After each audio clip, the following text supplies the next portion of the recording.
So good morning. We will be now starting the webinar number 5. Uh, Welcome. Today it's a nice morning. It is raining a little bit here. And I have Andrei Zhalnin with me here in the room. And we are also expecting that Bo will join us. Bo Balu, he is our director. And he should be able to share something with you.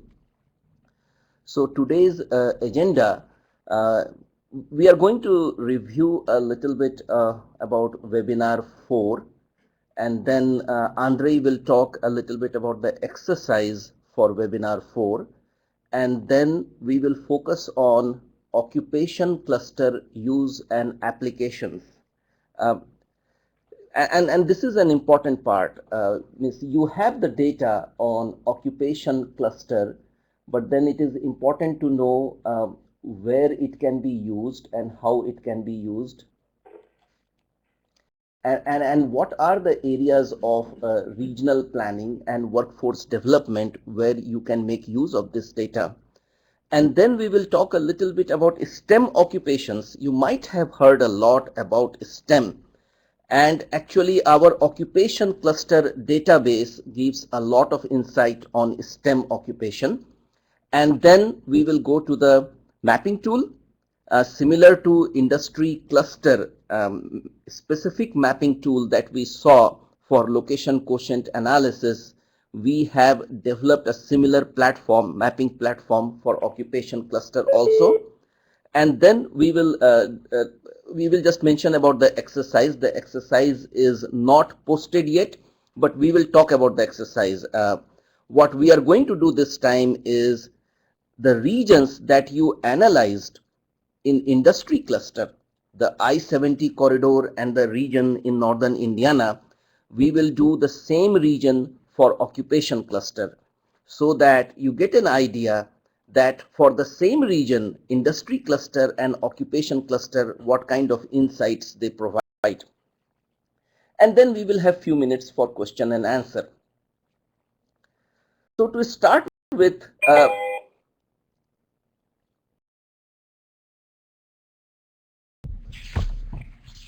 a little bit before we go into uses of occupation cluster, uh, a little bit about the webinar 4, the last webinar we did. If we recall, occupation is about your workforce, the kind of workforce your region has, and the way we have defined our occupation cluster, we are focusing on the knowledge, education, and training component of the workforce. So in essence, you are getting for your region what kind of knowledge concentration or what kind of knowledge workers you have. And this can give you an idea of what are the skills in which your region is specialized.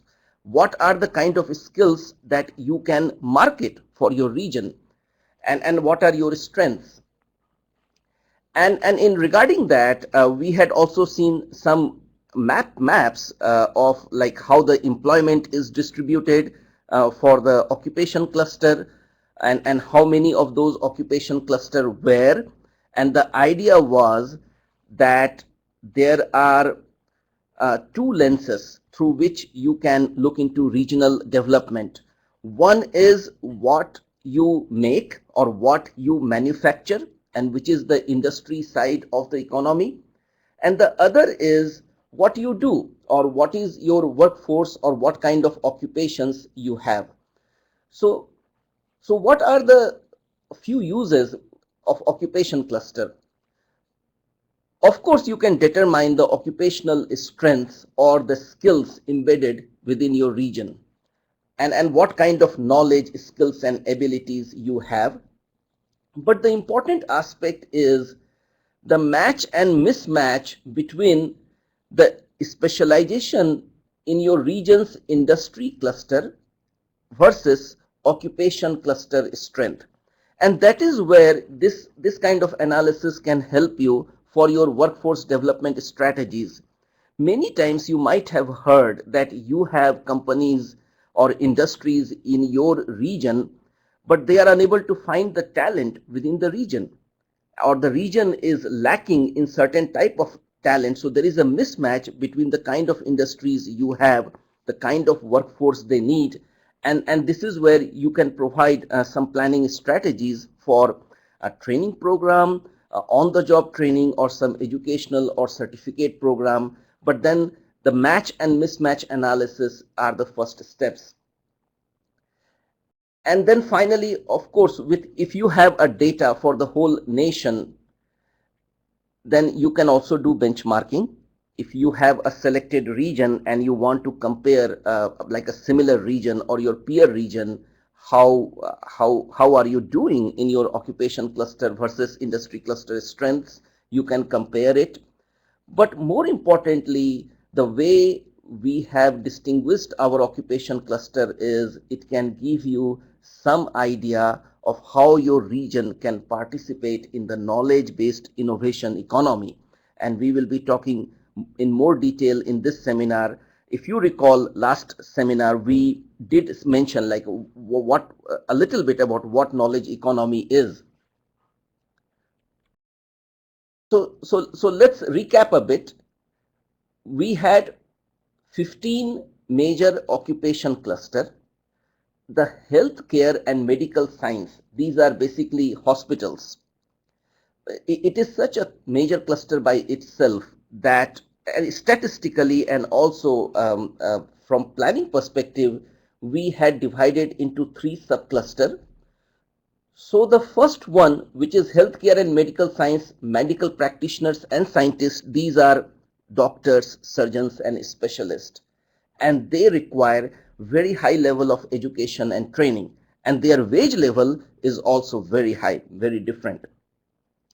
And then the second category is medical technicians. These are laboratory workers, the lab technicians, the phlebotomist, and nurses, all sorts of the technical category and technical occupation that goes within a hospital and a healthcare sector. And the third section, third subcluster is bit general, and this includes the social service and side of the things like therapy, counseling, and rehab. In terms of education and training requirement, statistically, these group of occupations, they got separated. Now, these occupations, they are developed based on SOC, Standard Occupational Classification Code. So if anyone asks you like, okay, these are cluster, then what is the ingredient? What is it that you are using to form these clusters? So these are based on SOC. And SOC is a Bureau of Labor Statistics classification, and we have around 850 occupational codes there.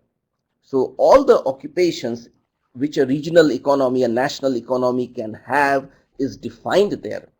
And then for each occupation, they have determined what kind of education is required.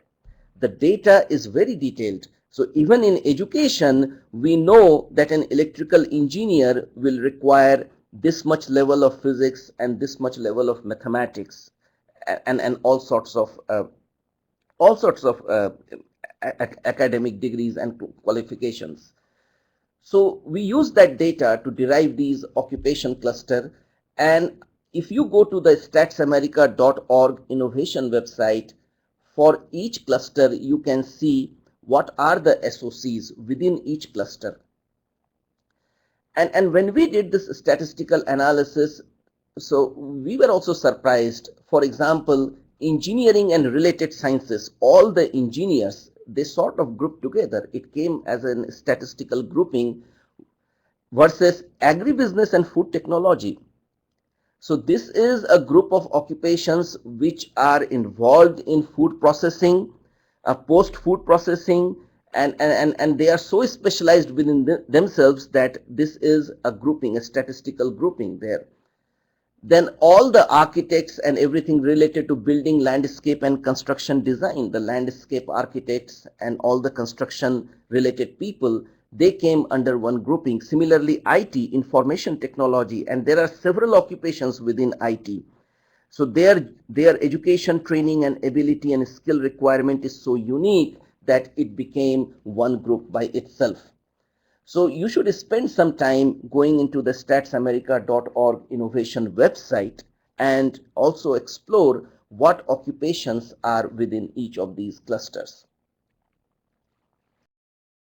Now, coming back to the knowledge-based innovation economy, means we had essentially 18 cluster, and then through our research, we found that 6 of those occupation cluster, they are highly related to high technology, higher education, and lot of innovation happens within these occupations. And then we give them a name, a technology based, the tech cluster, and these are tech based knowledge cluster. So IT, of course, the computer scientists and engineering, then medical practitioner and scientists, all the doctors and surgeons, and the group of occupations which deals with statistics and big data. Then natural scientists and environmental engineers, environmental management, the forest rangers, and then this whole grouping of post-secondary education and knowledge creation, all the professors. So these 6 categories, they form the technology-based occupations. And if you look into these occupations, means they are doing work related to a lot of R&D is happening in these cluster. Lot of innovations is coming out from this cluster. Lot of patents are being filed in this cluster. So all sorts of innovation is happening within these 6 subcluster or 6 occupation cluster. Now, if your region is specialized in these, then then you have a strength. You have a strength which you can market. Means your region, means this could be your one of the regional strength in knowledge-based economy.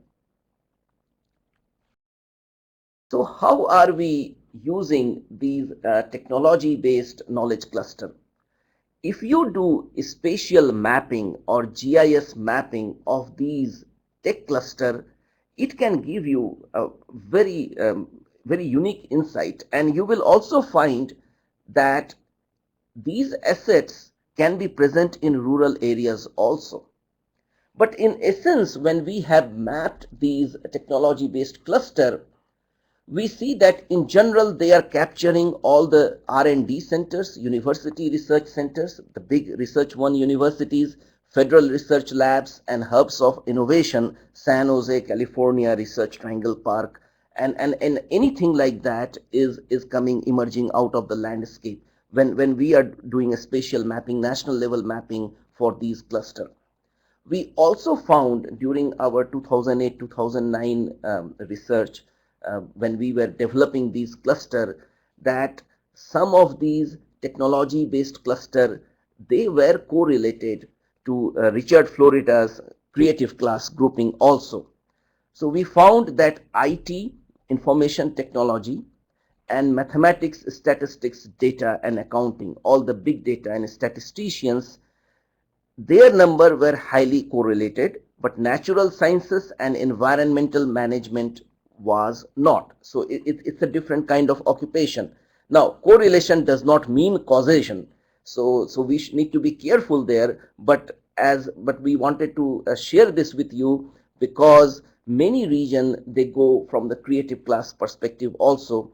And Richard Florida's methods, they use it. There are both sides of point of views in creative class, but we wanted to share this with you. Like some of our tech-based occupation cluster, they are correlated, and some are not. So in essence, if you include all 6, it's a different set of grouping, because it is totally focused on education, training, and embedded skills, developed skills.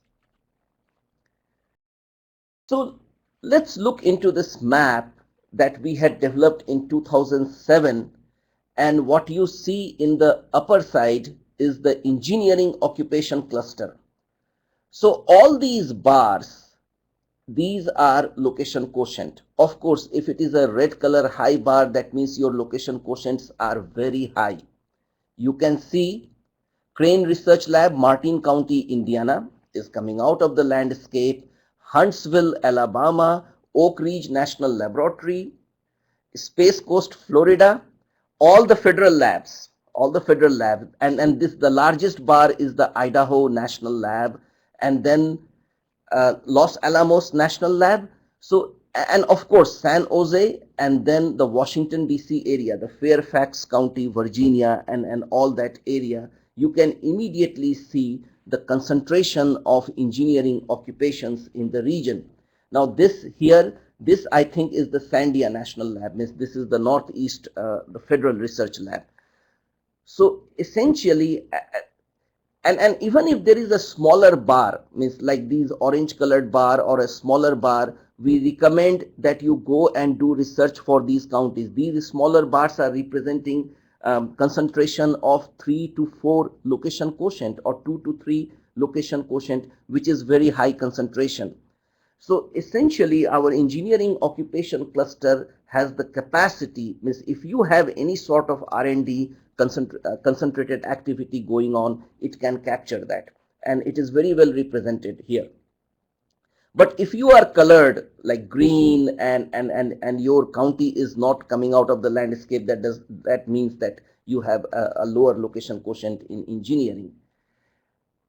Compared to IT, if we look into IT, there are several bars which are popping out, means which are coming out, and we know about it. This is Broomfield County, Colorado, the whole Colorado area, the Denver area where IT is highly concentrated. Of course, San Jose, California, the Virginia area and Washington, D.C. area, and then the area near Idaho, means the whole national lab. There is, and by the way, these counties in Idaho, they have the highest patent filing per capita. So these kinds of mapping can give you insights on the R&D and innovation. The patents, they are basically secondary indicators to point you where innovation is going on. Now come forward 2010. The maps we showed were 2007. The 2010 mapping, the engineering, not much change. Means it's almost the same pattern. And here I have just pointed a few things, the Durham and Wake counties, the Research Triangle Park. So the thing is, all these usual suspects, we know where innovation is coming out, is actually coming out of the landscape. So the engineering occupation, this is engineering and related sciences, means the whole, all the engineers are here. It can really capture the innovation aspect, the concentrated R&D activities. IT, information technology, in 2010, I have just pointed out these yellow bars. These are Martin, Marion, and Bartholomew and Hamilton counties in Indiana. So essentially, if it is yellow bar, means if it is yellow color, means you are basically more than one, which is good. And then mathematics, statistics, data, and accounting. This red color bar, I just wanted to tell you the Fairfax County, Virginia. This is the area near Dulles International Airport, near Washington, D.C. High concentration of R&D, lot of private companies in information technology, lot of consultants, lot of federal contractors, they are concentrated here. And this area is also emerging and growing very fast. So just by mapping a couple of technology-based knowledge occupation cluster, you can essentially study the profile and see. Actually, every state has, at least most of the state have some or the other thing going on. In IT, we can see the Broomfield side area. Means Broomfield County was the latest county which was developed, cut out from Denver. Primarily, it is totally concentrated with IT activities, information technology.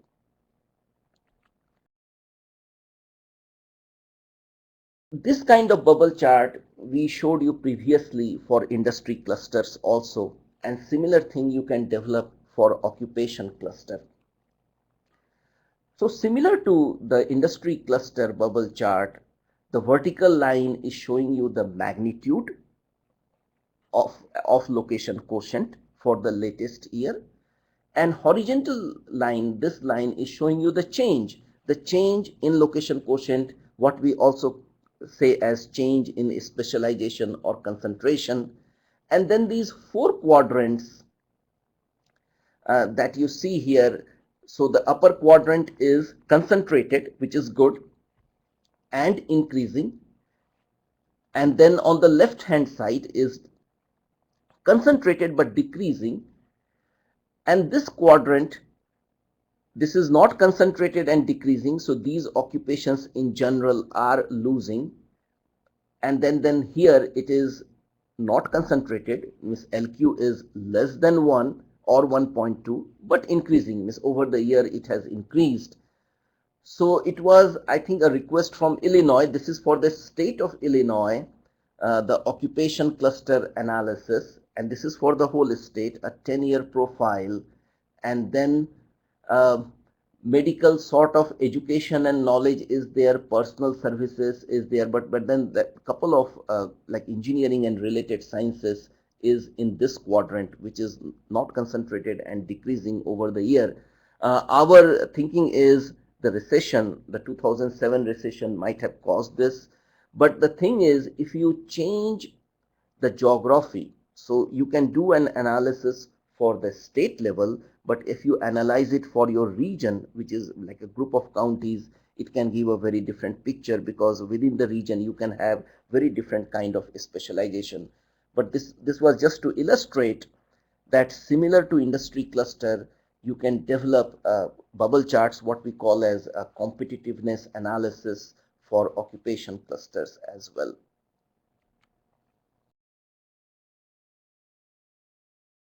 Now we have two sets of data, industry cluster and occupation cluster. How we can use both of these data together to get some insights. And this was an important aspect which was developed during our EDA2, the second grant on occupation cluster. So is there a way, this is what we were discussing, we were thinking that is there a way that if we know our industry cluster and then know concentration of occupation, but then essentially can we develop or know concentration of knowledge and skills within the industry? So the question is, can we link the industry cluster and occupation cluster data? Because until now, both the data sets were separate. How can we link both the data sets together? The data that we had was employment by industry cluster and occupation cluster, but then there is a catch there which you need to understand. Our industry cluster definitions, they overlap. And in this way, our cluster definition is a bit different than what has happened in the previous research by other universities. But our occupation cluster definitions, they are mutually exclusive. So here in occupation, each occupation is in exactly one occupational cluster. In our research, we had found that many industries, they have more than one NAICS code. They manufacture more than one kind of product. So they can have a primary NAICS code, which is their primary manufacturing or the maximum which they are doing, but they can have secondary, tertiary. In fact, some of the industries can have 3 or 4 types of NAICS code, and these are manufacturing that is also going on there. So theoretically, an industry cluster, an industry or a company can participate, which has like a specific primary NAICS code, can participate in more than one industry cluster. And hence, there is some overlap in industry cluster definition. Occupation was not like that. Occupation was a pure statistical analysis, and it was a rigorous algorithm which grouped based on the education requirement. Because of course an electrical engineering education requirement is very different than a chemical engineering education requirement, but then the education categories and the level they need, this is what we were capturing to group them. This is where the similar things were being captured. So what we developed was a new kind of location quotient called as OCIC, Occupation Cluster Industry Cluster Location Quotient. And this is a formula that was developed in this research, and it's basically what it can show is, if you have an industry cluster, you can know the location quotient of a particular occupation cluster within the industry cluster. And this is important. So if you know that you have an industry cluster, say some sort of industry cluster, manufacturing or primary metal manufacturing, where you are specialized, then the LQs of this particular table will give you which kind of occupation cluster you are specialized within that industry cluster. So where are those specific targeted occupations? And this is important, because if you look into workforce development, there are two concepts. One is staffing patterns. So if you know an industry, you can get an idea of distribution of jobs across occupations. So what are those occupations within the industry?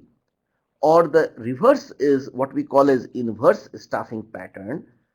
So if you have an occupation, you can study how differently it is distributed across the industry.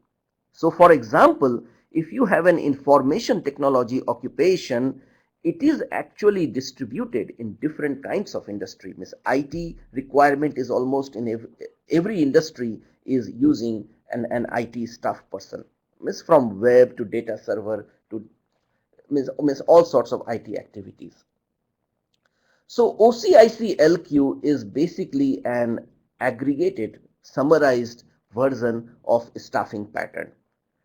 And the reason is because if you want to really look into a detailed table or detailed matrix, so imagine you have 850 occupations and 3 to 4,000 of industry NAICS code. Imagine what a table that will look like, and it will be very difficult to derive or understand or get an idea from the table, right? So these location these matrices, these are simpler. Means you have 15 to 18 rows or columns of occupation cluster, and then 17 to 23 for industry cluster. And then we have further simplified it, and we are saying, for a region, if they want to do an OCIC analysis, they should only focus on industry cluster with location quotient greater than 1.2, so they can be fewer. And then they should focus on the technology based knowledge occupations, so which are only 6. So this was developed in 2006-7 for EGR6, which is the Muncie, Delaware County. Means that side, several counties are there in Economic Growth Region 6. And then primary metal manufacturing, we know that side within the manufacturing, primary metal is highly concentrated. But then look at the occupations which are within that industry cluster. Highly concentrated in engineering, mathematics. Couple of R&D, university level R&D is also going on, or some institution level R&D, something is happening here. IT is there.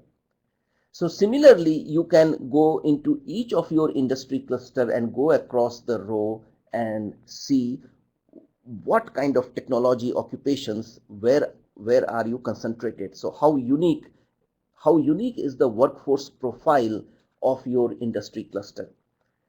See, glass and ceramics has been a surprise. This industry cluster is always emerging as a specialized in that area. Means even we were running when, and this is actually northeast area from Indianapolis, that whole area, glass and ceramics, northeast, northwest, no, northeast and then southeast, means that whole area, the glass and ceramics cluster is always emerging in our analysis as an important industry cluster. And then when we see, surprisingly, this region has quite a few concentration in engineering. So these are the areas where you go and need to look into, like these glass and ceramics company, what exactly they are doing on with so much of concentration of engineering and IT occupations. Now you can study it across the row, or you can take one technology occupation, say engineering, and get some idea of where it is concentrated in different kind of industry cluster. So here I think engineering is highly diversified. It is concentrated in most of the industry cluster. So in your workforce development, for your workforce development strategy, you need to think about or these clusters, this type of this occupation cluster, engineering, or something which is not so much, for example, scientists. And actually it is not much needed here, because these are the natural sciences people. But then if there are some surprises, then this is where you need to explore further, that what exactly the fabricated metal product, how are they using these occupations. So this kind of table, we had developed it for all the counties. And this is a tabular format.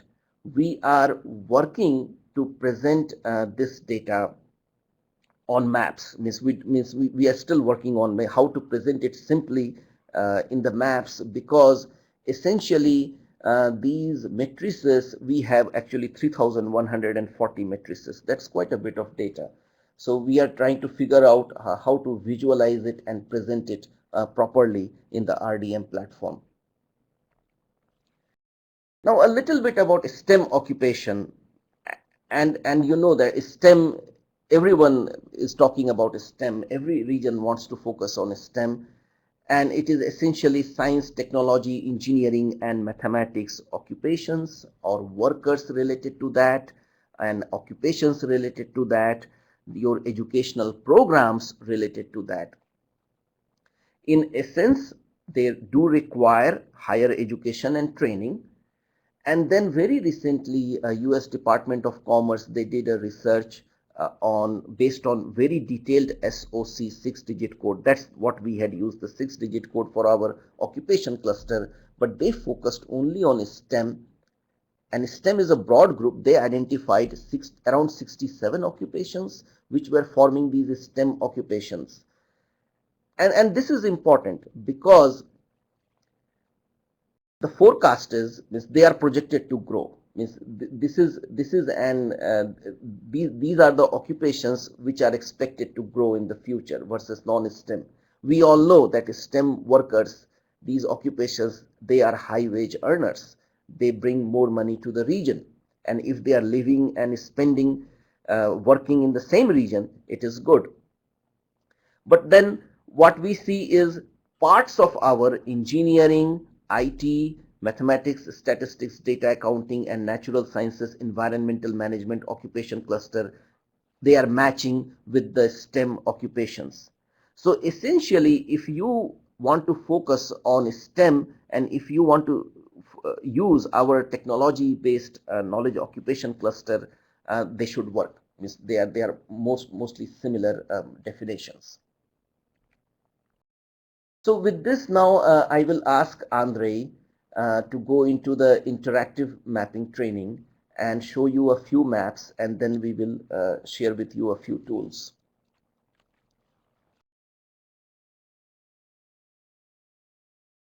Thank you, Indranil, and good morning, everybody. First, I would like to go to our regional decision maker page, and let me put it on our screen. And I want to review the training section. So we added the exercise 4, so please complete this exercise. This exercise is actually a reiteration of what you've done for industry clusters. So it has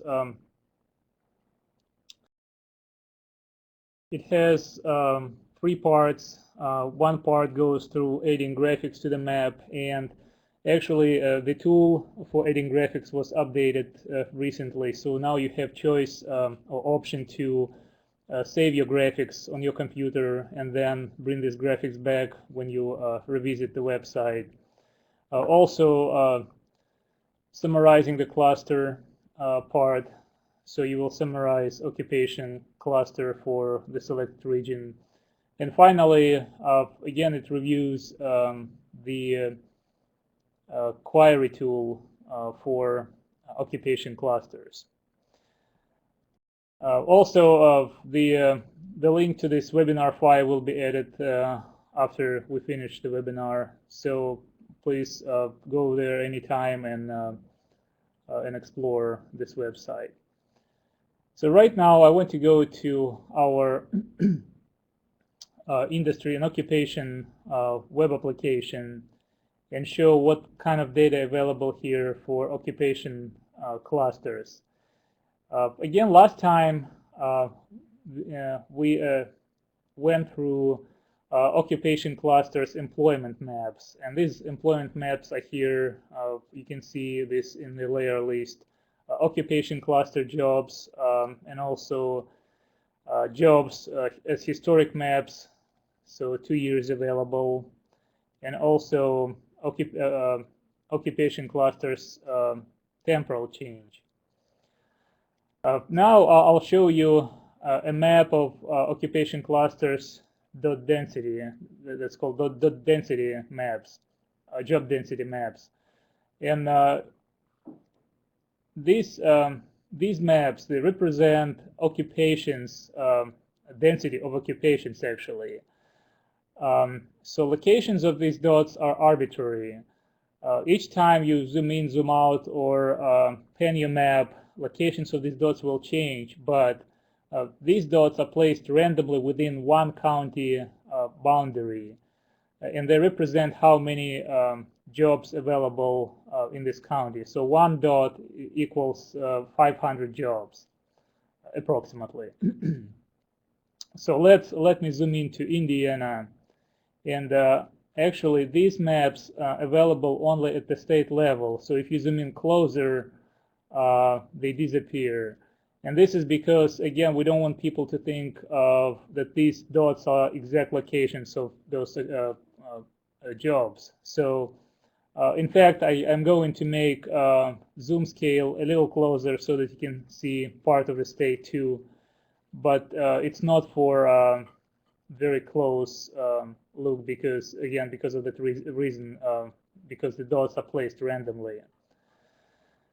So in this job density locations, if you go through different clusters, you can see how different they spaced of located on the landscape. For example, if I turn on agribusiness and food technology cluster, you can see it's pretty much spread evenly through many states, at least here in Midwest. And that's because practically any county has its own agribusiness jobs. If I go to, say, some sort of IT related, maybe engineering and related sciences cluster, you can see that this cluster is attributed mostly to metropolitan areas. Same is true for, let me go to information technology cluster. It's pretty much the same pattern. You can see it's attributed to metropolitan areas, or those counties that have big metropolitan areas. If I turn on healthcare, you could see some clustering, but also it's many rural counties has this job sector that's related to healthcare because of hospitals and other medical services in these counties.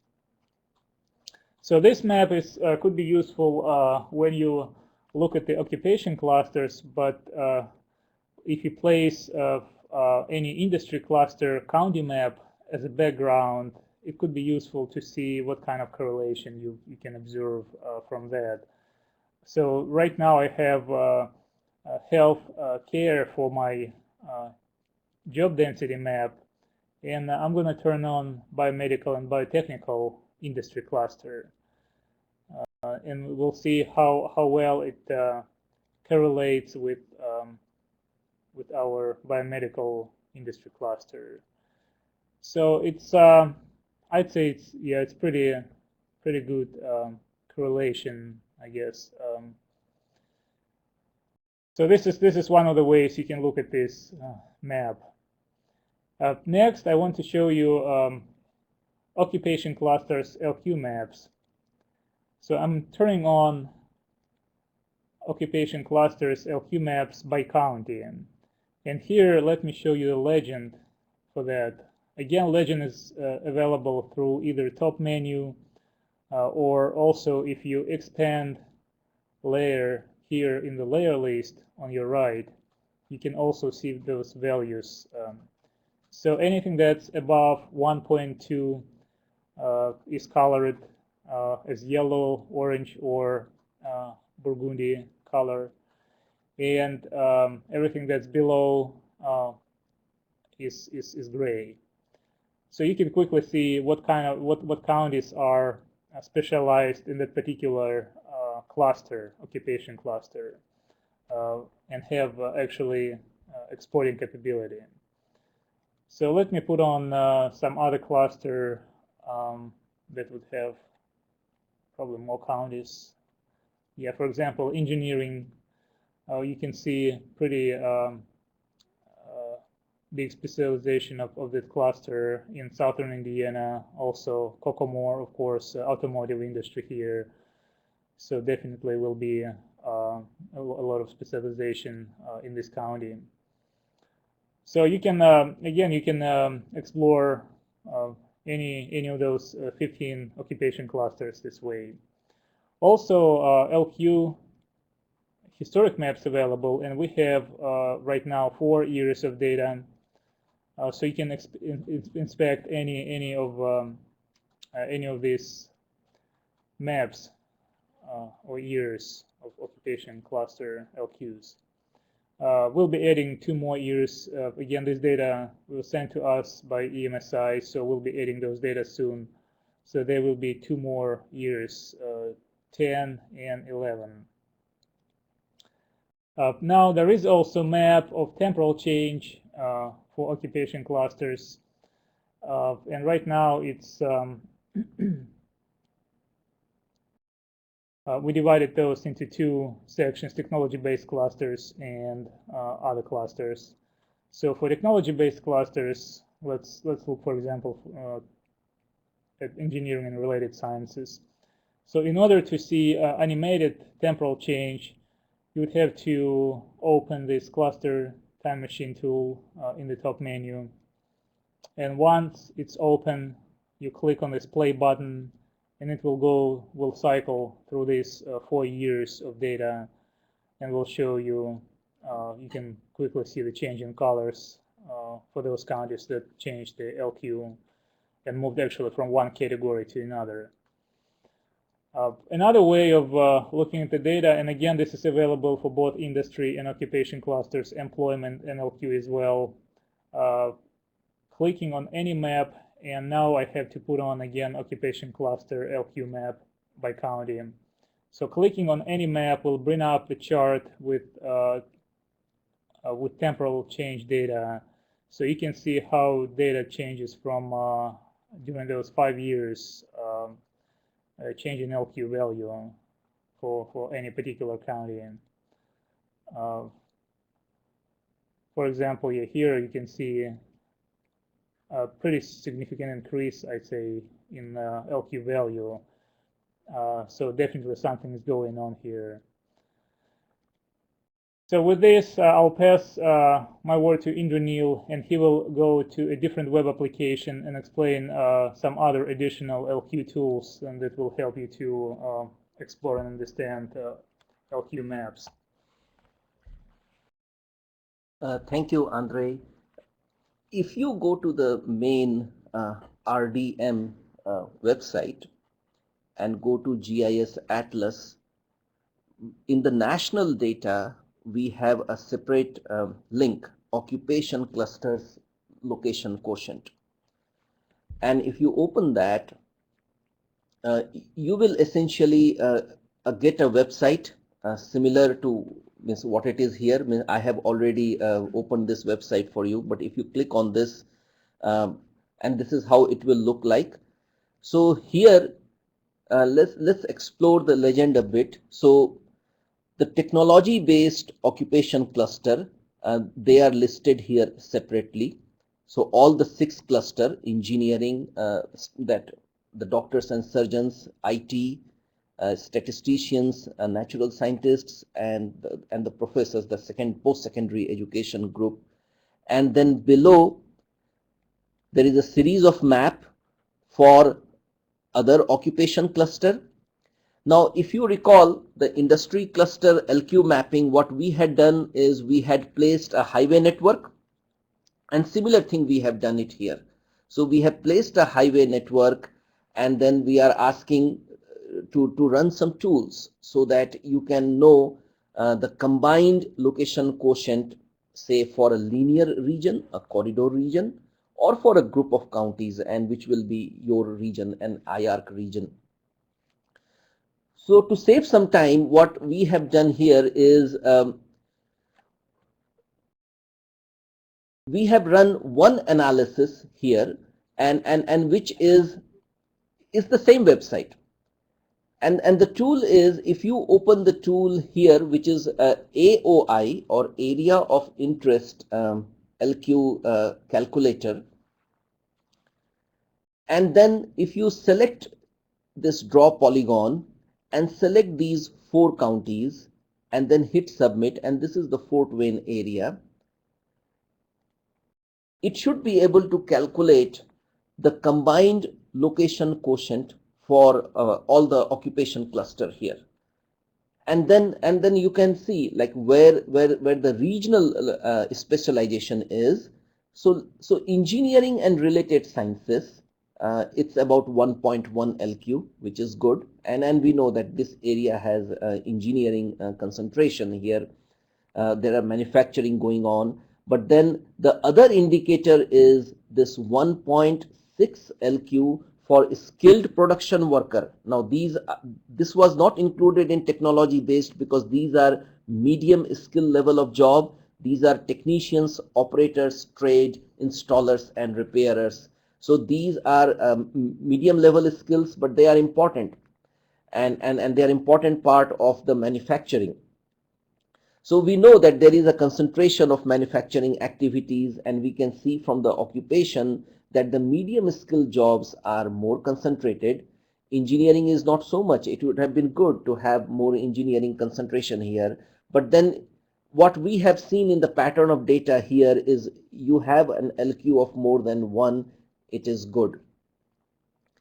Now, if we go to this previous website, it's the same website which I was showing previously. And then if you zoom in, and let's zoom in to the same corridor which we saw previously, which was the I-70 corridor. If you recall, we had given the exercise on I-70 corridor, and we had done the industry cluster LQ calculation for I-70 corridor or these linear counties. Let's do the same for here also, for the occupation cluster. So if we just follow, and I am saying you to follow this, if you just cross across the county, these linear counties, the tool will work. But I am asking you to follow a corridor because later we will be showing the demography related mapping website. And there you will follow the corridor and it will aggregate data for census tract and other census geographies. And that's why we are saying that these tools is the same tool. So if you follow the corridor I-70, give a buffer distance, some buffer distance, hit submit, and then it should calculate the location quotient values. And you will have to give it some time. The thing is, these formulas are a bit complex, and all of our computations, they are happening real time. So it is actually going to the server and calculating in real time. So yeah, let me make it a bit bigger, the table, so that we can see. Okay, and let me zoom out a little bit.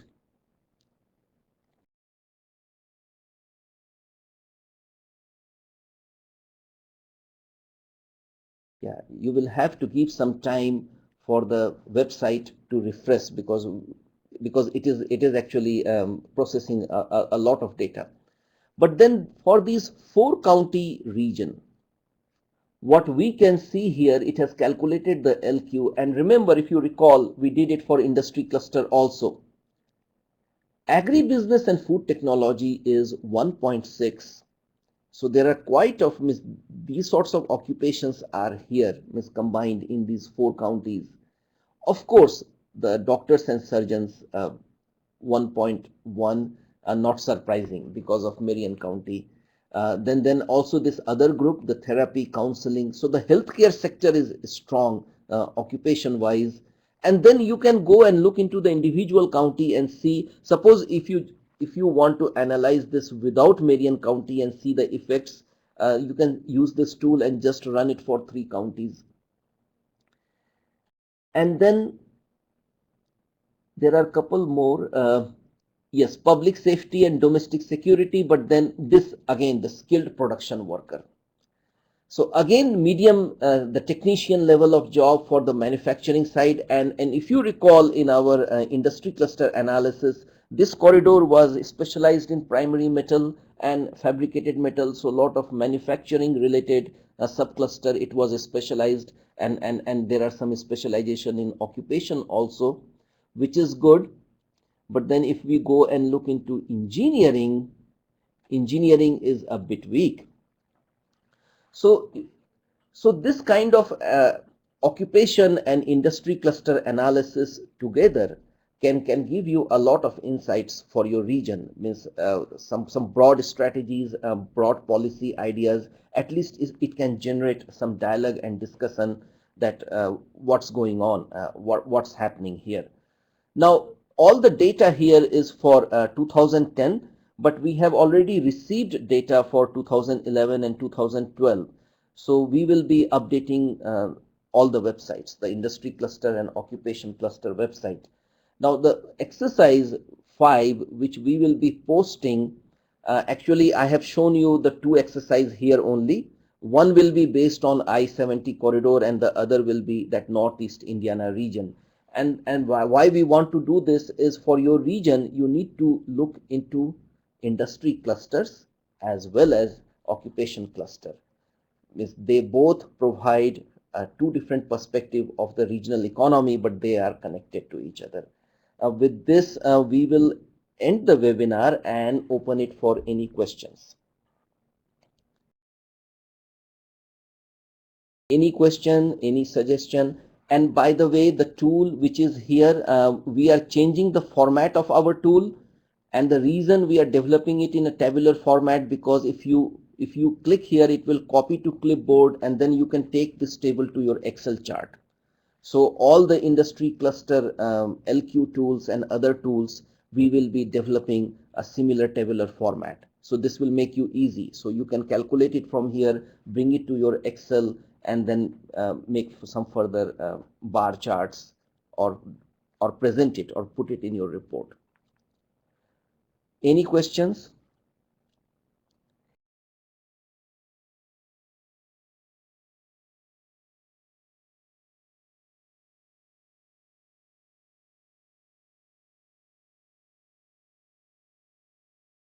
I have a question. Is this occupational cluster specialization map, is that available on the website right now? Yes. And if you go to regional decision maker, the main website, go to GIS Atlas, national data, the third one, occupation clusters location quotient. So this is all running, all the tools are working, and we will be giving exercise based on this website. So Did the main website change? Because I'm not seeing that on here right now. are you on prodgis2 agriculture.purdue.edu /RDM, or you are using the earlier one, which is prodgis? Yeah, I guess I'm using the earlier one. Yes, so just type 2 in front of prodgis2. This is our newer server. Okay. Yeah, I think what we will do is we will again send you the link for the new RDM website, which is from the new server. And this server is more powerful. And we can see it is doing computations a bit faster.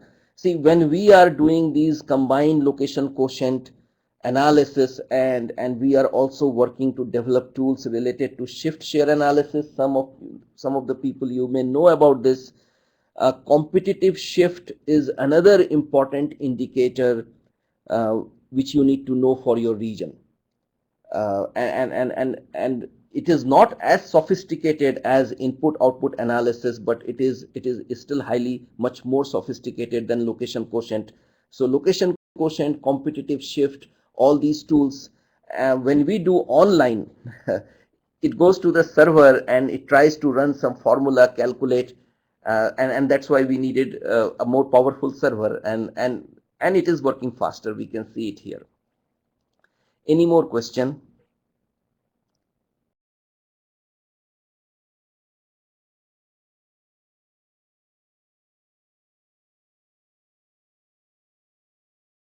Yeah, you have any question or anything, please let us know. You can always email Lee. He is our project director.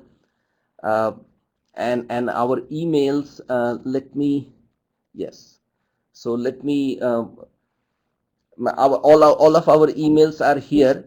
Lee has already sent you the handout, so the emails are there. Or if you need a copy of these PowerPoints, we are recording. All these are being recorded. So we will be posting the videos also on the RDM website, and the recorded webinar and the exercise. We will be developing additional tools related to industry and occupation cluster. But now, from the next webinar onwards, we will be shifting a gear a little bit. If you recall, in that RDM flow chart, in addition to industry and occupation cluster, we have mapping websites related to food systems and regional mobility, regional transportation, demography. So we wanted to cover those as well. So for the next webinar, we will start with the food system. And once the extra tools, the more additional tool for industry and occupation cluster is ready, we will come back again and present those to you. So any last question, anything? I think we have one more minute.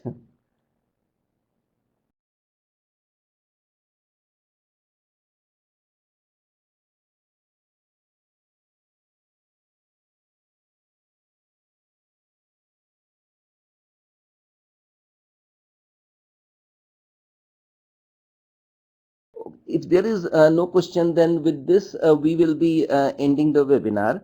And then Lee will be sending you the links for the exercise once it is posted. Exercise 4 is already posted, so if you have not completed it, you can do that. Please do that. And with this, we will be ending the webinar. Thank you very much. Thank you for your time. And please provide us feedback. Thanks a lot. Bye.